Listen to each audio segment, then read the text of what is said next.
As a Fox News poll shows Alabama Senate candidate Doug Jones with a big lead among independents one day before the special election. The poll shows Jones leading Republican Roy Moore 50 to 21% among unaffiliated voters.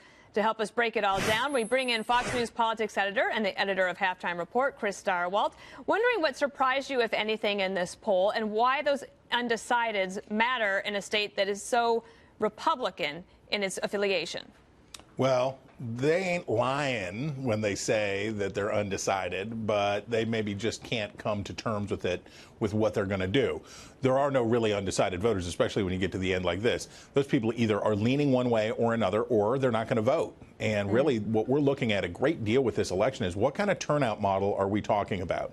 If this was a typical turnout year, if for a off, double special, triple flutterblast election in Alabama, you would say that the turnout would be very low, because who would care? Because you know it's going to be the Republican because it was already settled in the primary, right? Well, this time, if it's different, it is going to be different. The question is, how much different? How much more turnout is there going to be? What does the real pool of voters look like? And in the poll that we found, you take all this interest, you take all those independent voters, and it adds up to a pretty, I won't say astonishing, but a robust margin for the Democrat. Let me play for you some sound from Senator Shelby, the sitting senator, the senior senator of Alabama, who made I think, somewhat a bold and surprising move yesterday morning. Take a listen. I couldn't vote for Roy Moore. I didn't vote for Roy Moore, but I wrote in a distinguished Republican name. Do you believe these two Alabama women?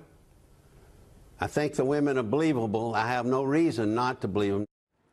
What did you make of that, Chris? You know how they always talk about, oh, he's a real profile in courage? They mean it mockingly.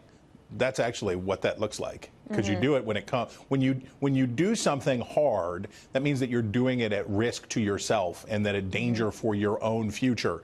And in the case of Shelby, this is a guy who doesn't want to have to tangle with Roy Moore forever. He doesn't want to have to deal with this guy. He doesn't want to have to deal with the about 30% of the voters in the state who are diehard Mooreheads.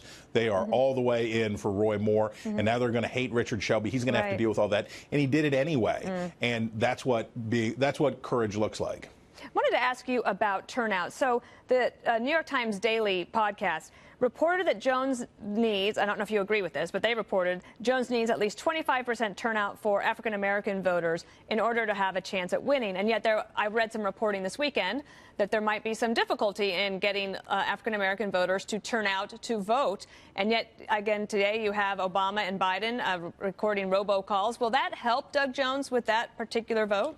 Well, yeah, it will. All of this attention will help Doug Jones will help turnout in general. This being sort of the major political event in America this month. This has taken the center stage as a proxy war between the wings of the Republican Party, Republicans and Democrats, and all of this stuff. So all that attention will add to something.